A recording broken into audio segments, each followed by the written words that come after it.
Ang laki na siya, mga kabokals. Pinakita pa niya. Sabi niya, oh, eto papa, oh, tiyan ko, oh, laki ng tummy ko. Ayan. Yan po, si Dagol. Yan, napakalaki ng tiyan. Grabe. Ayan, Ma'am Jean. Shoutout kay Ma'am Jean Castro. Kasi gusto niyang makita yung progress ng ating mga kambing. Kasi nga, tinutulungan niya tayo. Ito na, Ma'am Jean, no? Gumaganda na po yung response ng mga kambing. Yun. Ayan si Dagol, napakalakas kumain, napakalakas uminom. So ayan mga kabokas, tuloy-tuloy lang tayo sa pagkakambing.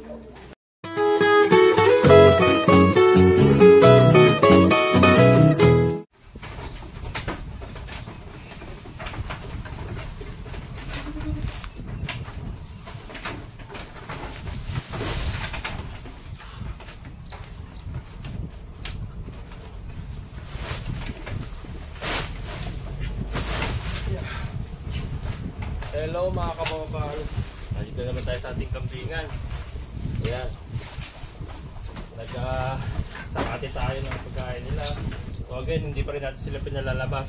Full confinement pa rin tayo.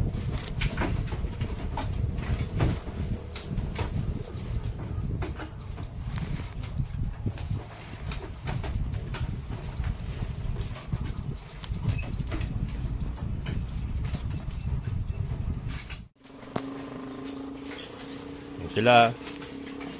So, ito yung ating damo. Kaya ng umaga ko to kinuha, maaga-maaga kasi nagpa-pick up si Sir Marlon ng biik niya, yung 4 na babae. So 4:30 ako nagising kasi alas 5 yung usapan namin ni Brian, yung pet transporter nga na bago natin nakilala. Ayan. So pagkatapos no, nag-almusal lang ako. Mga bago mag alas 7 nagsakati na ako.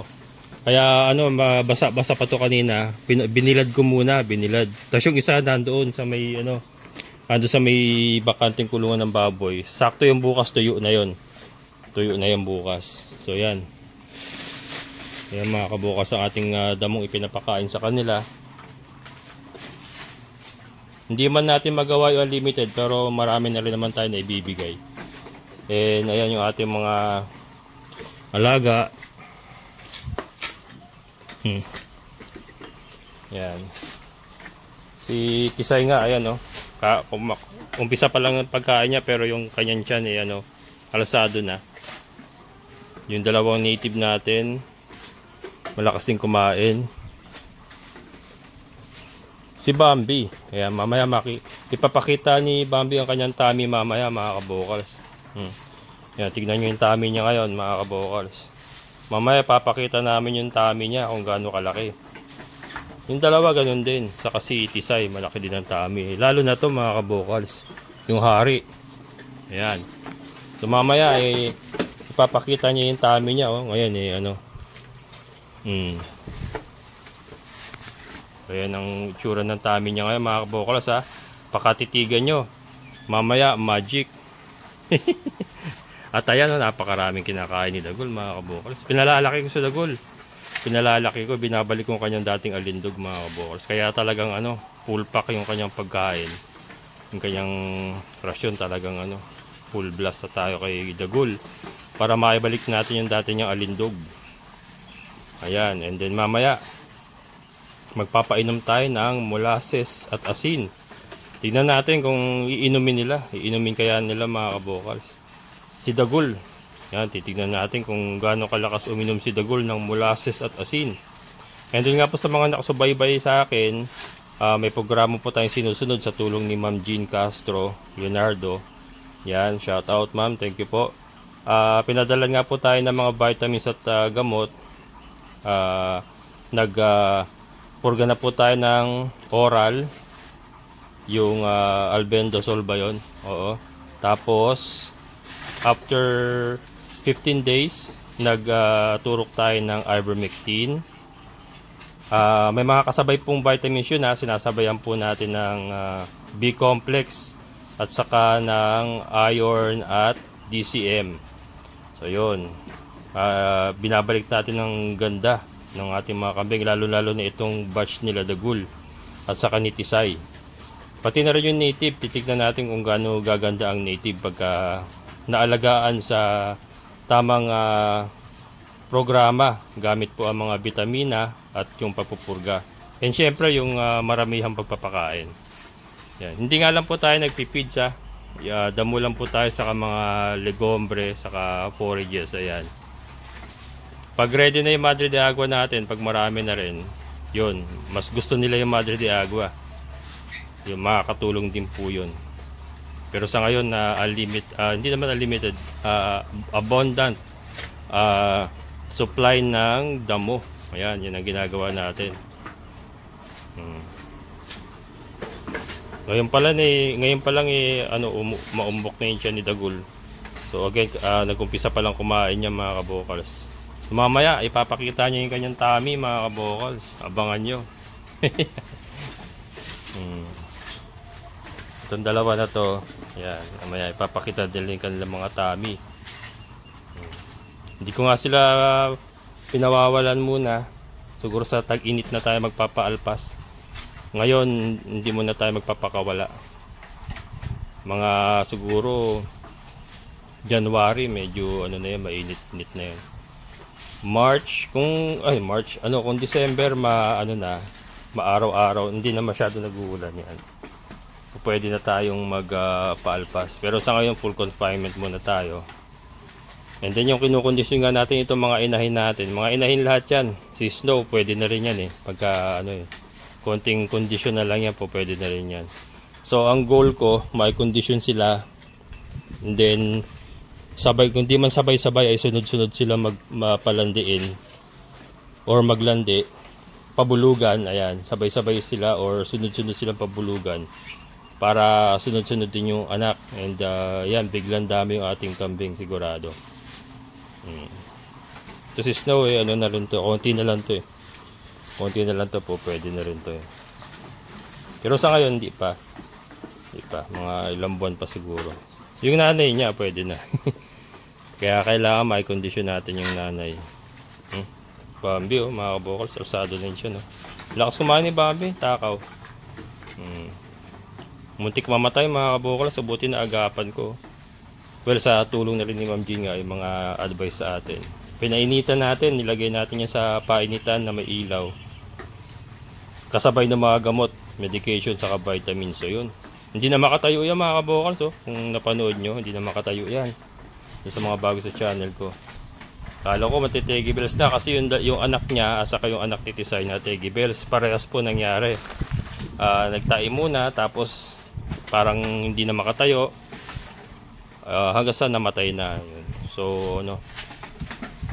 ito kasi yung napainitan natin yung dalawang maliliit, hindi natin napainitan kaya yun yung pagkukulang ko ron. Pero at least ngayon alam na natin yung gagawin pagka may nagkasakit, kailangan painitan natin. Then ito re-repair ko, siguro bibili na lang uli ako ng ganito. Total ilang buwan na lang naman yung tag-ulan, makatawid lang tayo sa tag-ulan uli. Wala na, wasak-wasak na yun. Ito kasi pinakamurang mabibili.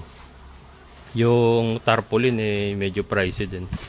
Si Milky, ayun si Milky mga kaboka. So nakahiga doon. Papainamin ko pa yan. At ililipat ko pa. Pudpud na yung damo sa kanyang paligid.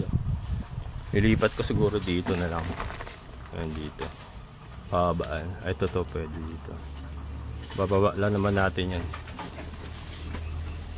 Yan mamaya mga kabokals, magpapainom tayo and then papakita ko yung mga tummy nila.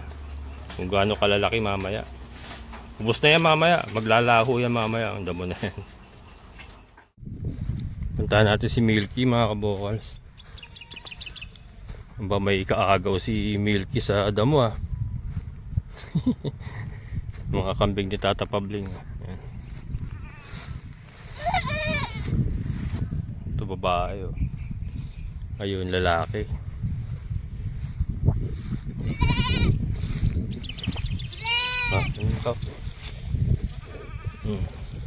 Uhaw pala Milky ko, wawa naman wawa naman ang Milky ko uhaw yung mga kabokals, nahahawakan na natin si Milky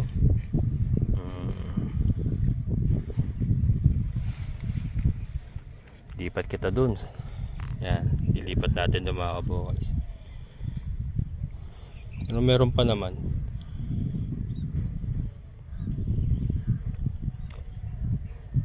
Yan, very good. May asin niya mga kabokals. May asin.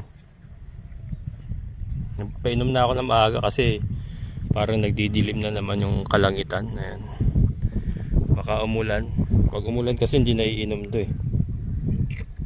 Meron, nakabili na ako nung ano niya, nung head halter, yung para sa mukha. Kaya lang hindi ko pa maikabit. Wala tayong oras pa. Pero yan, try ko bukas.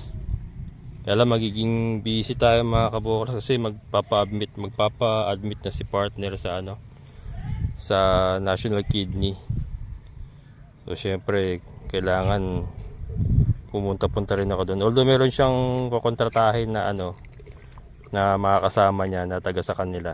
Pero syempre pupunta pa rin ako doon sa gabi. Ayan. Medyo ano, papaano na talaga siya, dialysis na. Pero yun nga, yung ano, nakalimutan ko sinabi, yung sa tiyan ilalagay mga kabokals. Tapos hindi na kailangan pumunta sa ano, sa dialysis center. Sa after nung ma-confine siya, tuturuan kung paano gawin, tuturo sa kanya pag alam niya na sa bahay na gagawin. Ang problema dun, every 6 hours po yung procedure. So yung buong buhay niya mga kabokals, ganun na lang ang ganun ang mangyayari. Yeah, pero thank you po sa mga marami po nagme-message, nagbibigay ng mga info about sa mga alternative na medicine. Kaya lang kasi ano po, nahirapan na po siya humingi. So baka may ano na po, may tubig na yung kanyang baga, kaya ano, kailangan na niya magpa-dialysis. Pero itutuloy namin yung alternative medicine mga kabokals.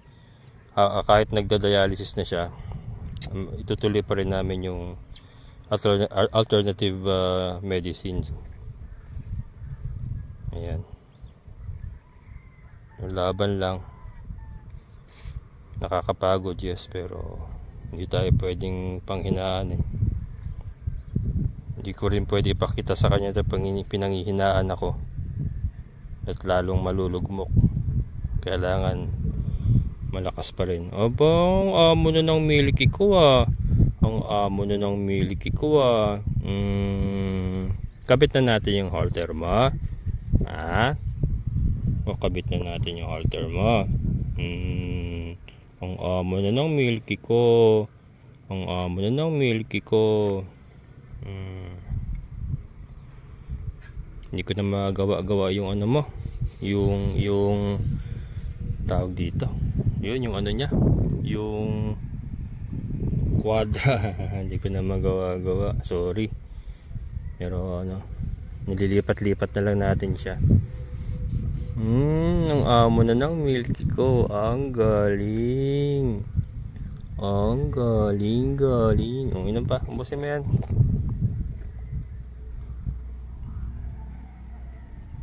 Gusto kong ano minsan sasabay ko siya sa sakate. Kaya lang kailangan magawa yung quadra niya para ano, may pakainan ba.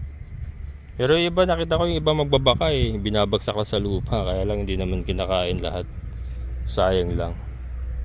Anyway, dito pa marami pa naman siyang nakakain dito. Yun, lilipat siya ron. Yan, ubusin mo yan, may asin.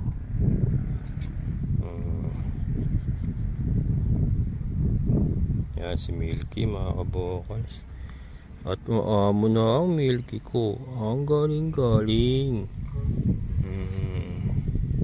Hindi pa muna natin binibigla. Ba't bigla ka umamo? Bigla umamo mga kabokals. Hindi siya ganyan kahapon. Bigla siyang umamo. All of a sudden ay bigla siyang umamo. Anong nakain mo? Ba't bigla ka umamo? Yan, hindi na ako mahirapan ikabit yung halter mo pagka ano. Kasi mamo na yung milky ko na yan Problema nito, baka makalakihan mo na yung ano, lumaki na lumaki yung mukha mo. Hindi na magkasya. Small lang kasi yung binili kong halter eh. Small lang, baka di na magkasya. Hanggang ano tayo, usog tayo ng usog. Sa dami ng problema. Lastik na buhay. No? Bali, okay pa naman yung tali niya sa leg eh. Lipat ka? Lipat ka? Ha? Lipat ka? Ubusin mo na ito. Ayaw mo na ng water? Halika, lipat ka. Kaya saan ko kaya pwedeng ilipat? Dito.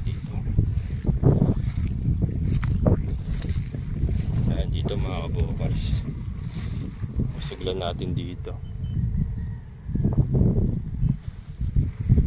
Halika. Usog ka ron. Ito, itulos mo.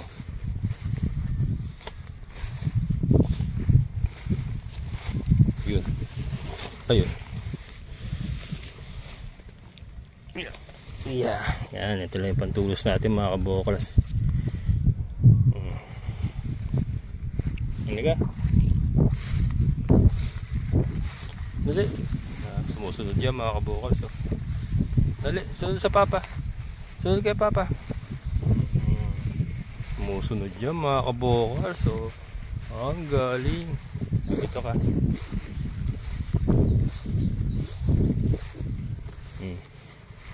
Yan, okay ka na rito kaya maganda dito na. Dito ka na nga lang yung gitna. Tigas yan. Pagka naililipat siya, kain siya ng kain mga kabukas, napansin ko. Kaya kailangan mo siya ilipat na ilipat para kakain uli siya. Pagka nagtatagal siya doon sa pinagsusugaan niya, hindi na siya masyadong kumakain. Gusto niya lilipat siya. Yan, tapos may mga panibagong mga damong ganyan. Kakainin niya. So dito natin siya nilagay. Yan. Umusog lang tayo konti, doon siya galing. Umusog lang tayo konti. Tapos bukas usog ulit tayo ron. Ganyan naman ginagawa natin habang wala pa tayong kwadra. Ayan. So mamaya mga kabukals, ipakita ko sa inyo yung mga kambing kung gaano nakalaki yung kanilang mga tummy. Ayan, yung aking update kay Milky.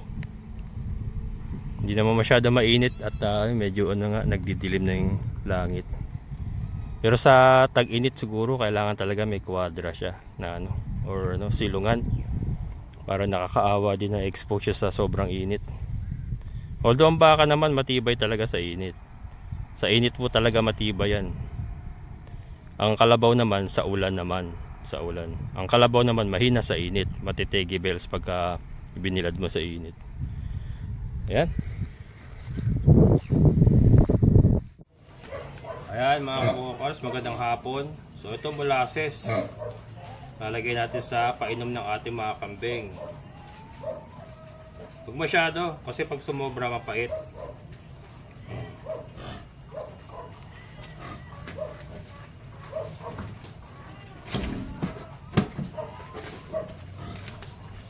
Tapos nilalagyan natin ng asin.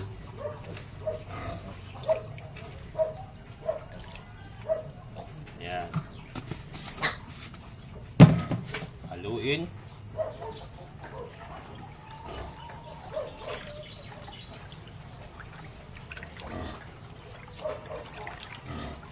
Yun. Yan, magpapainom tayo ng ating mga kambing mga kabukal. Tignan natin kung gaano sila kalakas uminom ng tubig na may molasses at asin.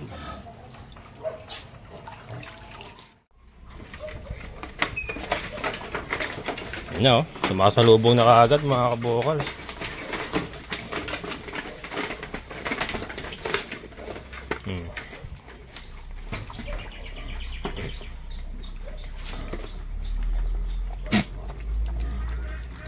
Si Bambi malakas uminom Ano pa doon? Si Bambi talaga malakas uminom yung mga kabukals. Binabalik-balikan niya yan. Laki ng tiyan, oh. Oh. Laki ng tiyan.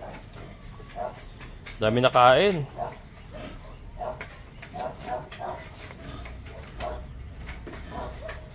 Sige pa.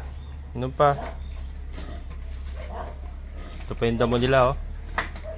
Yan na lang natira doon sa damong binigyan natin kanina, mga kabukals. Ngayon po yung alas 5 ng hapon. Yan na lang natira. Yan. Bigyan natin si Tisay.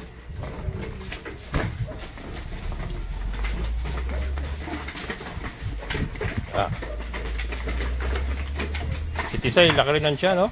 Oh. Laki din ng tiyan. Buntat din. Mag-iinuman pa yan. Mabalik-balik yung mga yan. Natutuwa ako kay Bambi kasi talagang naka-recover na. And ang lakas niya kumain ngayon. At ang lakas pa uminom. Yan si Tisay nga ay malakas din kumain, no? Laki ng tiyan, no? Lakas din kumain si Tisay. Ang umangata pa, oh. Ayan si Snow. Dami rin nakain ni Snow, oh. O, inam, dali. Laki din ang tiyan. Lalaki ng tiyan nila, mga kabukals. Ayan, oh. Lalaki ng tiyan, diba? Ayan. So, ito na, mga kabukals. Dami pa natira, oh. Talagang tinatamihan ko ng ganyan. Kasi, yung isa ron, mga kabukals, napakalakas uminom niyan. Papakita ko sa inyo. Pero ito, may inom pa. May inom pa si Bambi. Saka si Snow. Maglalagay ako ng ano, nung balding nakasabit siguro. O yung container doon. Ano natin, modify natin yung isang container doon. Sabit natin dyan sa may ano para palagi sila mainumin. Kaya lang kasi yung molasses naman kasi hindi natin po pwedeng patagalin yan. Siguro isang buong araw lang kailangan itapon mo yan dahil napapanis yan, eh. Yan. Ito. Yan, mga kabukals, oh. Nakakata niya ba yan? Laki ng tiyan, mga kabukals, si Dagol. Ubus yung kanyang ano, ubus yung kanyang rasyon. Inom pa. Oh, ano ko kayo mo na, eh. Inom. Dali. Nabalik-balikan. Tutuwa ako kay Tisay kasi ang ganda ng response nila doon sa pagpupurga sa vitamins na binibigay natin. Ito si Tisay, ano, gaganda rin ito, mga kabukals. Lalabas din yung pagka F1 niya, pagka naayos niya na. Ito rin si Bambi, gaganda rin yan. Yung balahibo niyan, pagagandahin natin. Ito na, mga kabukals, si Dagol. Ano? Nakakita niyo ba yan si Dagol, mga kabukals? Tingnan natin kung hanggang saan nakain niya.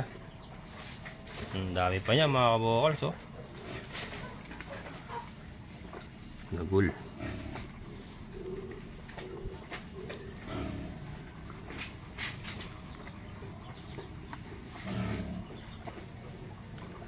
Malakas naman kasi uminom talaga yan kahit dati pa. Noon pa. Talagang lakas na uminom. Makikita niyo, mga kabukals, bundat yan mamaya pagkatapos siya uminom. Bundat. And ubos niya, oh. Simot niya. Ang dami nung binibigay natin sa kanya. Halos puno yung kanyang feeding rack lagi. Pero nauubos niya kasi malakas kumain si Dagol. Ayan. Nakakatuwa kasi ang lakas niya uminom. Hanggat kaya niya, mga kabukal, sisigi yan ng inom. Hanggang sa sumabog na yung tiyan niya. Grabe. Kaya ito, ano, hindi tayo mahirapang ibalik ang dati niyang alindog, mga kabukals. Kasi malakas siya kumain, malakas siya uminom. Tapos sinusuportahan natin ng purga sa vitamina. Sigurado yan, maibabalik natin ang kanyang dating alindog. Ngayon pa lang, bumabalik na mga kabukals eh. Gumaganda na si Dagulule eh. Maano yung katawan niya, umaalsa na. Yung balahibo, pagka gumanda pa yung balahibo niya eh, maganda na uli yan. Parang ano, kasi dati napagkakamalang pure ano yan eh. Pure blood yan eh. Or full blood eh. Pero hindi, F1 lang po yan si Dagul. So, tingnan natin kung may babalik natin yung kanyang dating kisig. Ayan o. Sungan niya o, bali. Kakasuwag niya dito sa ano, yung sira-sira pa to dati. Kakasuwag niya na bali yung sungay niya ito. Pero umano na, kuminis na o. Dati matalas to eh. Kuminis na. Kakakis-kis niya siguro. Kuminis na o. Dati parang ano to. Pagka na tinamaka ka sigurado hiwa. Pero ngayon wala na ang talas. Maubos na. Oh mga kabukals, halos maubos na. Nakita niyo yung tiyan niya no? Grabe. Grabe yung tiyan niya no.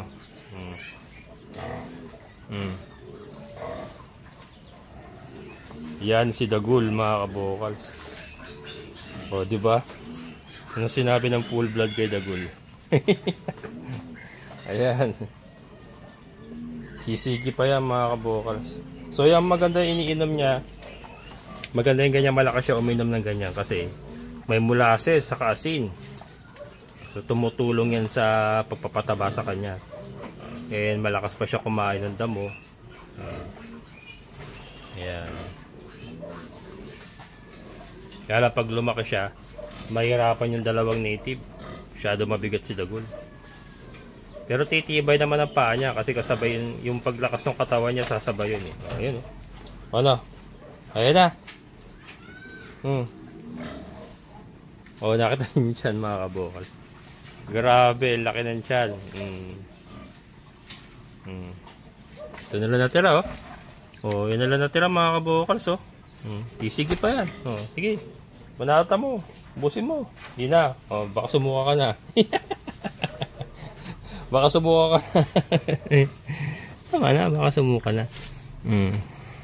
Si Dagul mga kabukals oh. Sarap pa. Masarap pa. Para na ano. Parang gusto sumuka. Saan? Sobrang dami na nainom. Yan oh. Mabait naman to eh. Kaya lang ingat ka lang kasi hindi siya po pwedeng pagkatiwalaan. Bigla-bigla siya nanunuwag, naninikwat. Pero mabait naman. Kaya ayan oh. Ang sarap niya alagaan kasi ang lakas uminom, malakas kumain. Ayan. Solve. Ayan. So ganyan po kalakas uminom ang ating kambing na si Dagul. Yung iba mga babae, syempre hindi ganun kalakas. Pero ito kay Dagul natutuwa ako. At ayan oh, grabe siya mga kabukals. Grabe. Oh. Napakalaki. Punong-puno ng damo. At saka tubig na may molasses. Ayan. Dagul. Balik na natin to. Gusto pa nung iba eh. Hanggang pa. Ang laki na rin ng tiyan. Ang laki din ng tiyan niya, no? Bambi talaga. Oh. Yung dalawang native talagang ano.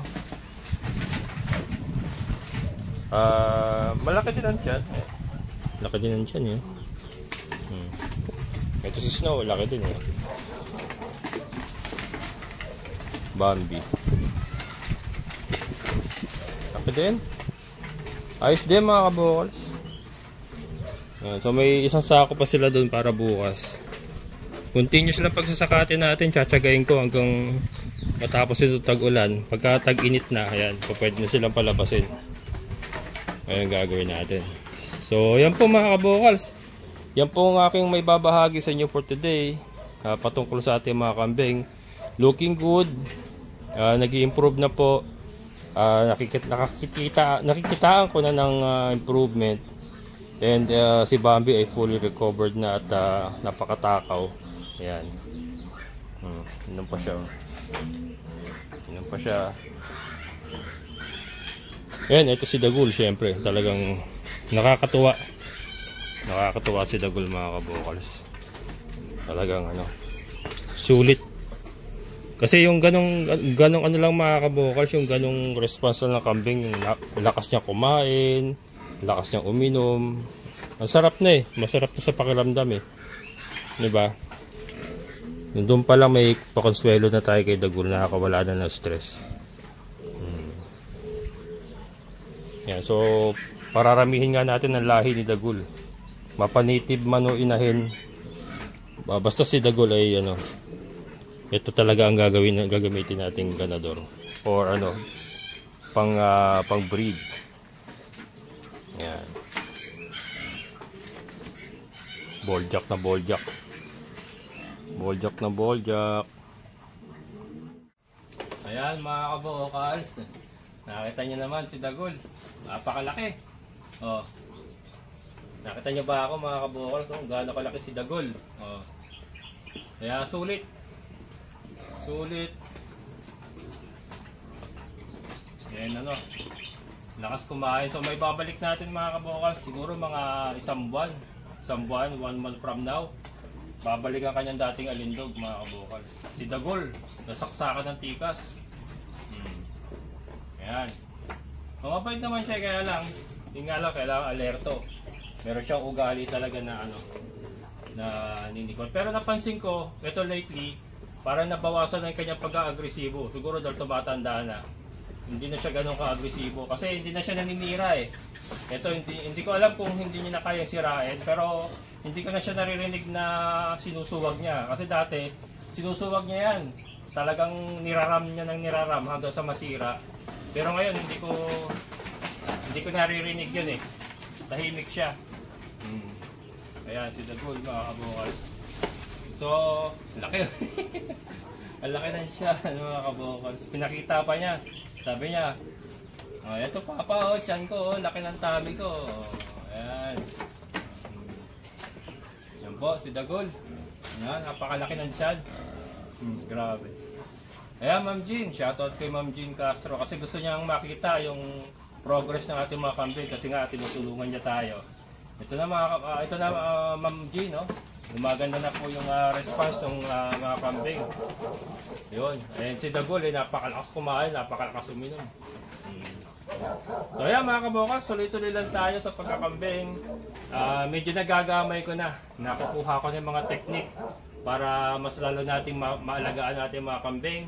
Maraming salamat kay Ma'am Jean na gumagabi sa atin. Nakakuha tayo ng mga ideas, ng mga pamamaraan kung paano natin magagamot pagka nagkakasakit, and paano natin mapapaganda sa pamamagitan po ng mga vitamina at ng pagpupurga. Yung programa ng pagpupurga, hindi basta-basta purga lang ng purga.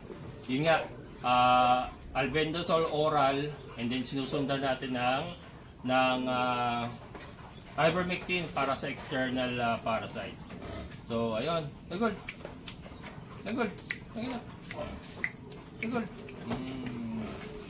Yan. So yan, mga kabokals, magpapaalam na kami ni Dagul. Maraming salamat sa inyong muling pagsama sa lahat ng mga solid kabokals and mga silent viewers. Maraming salamat. Siyempre sa ating kaibigan po ni Sir Boyet. Sir, thank you so much. So muli, ito yung kabokals farmer na nagsasabing sabay-sabay tayong mangarap, magsikap at kumilos. Siguradong ulad ang ating amazing na buhay. Bye-bye!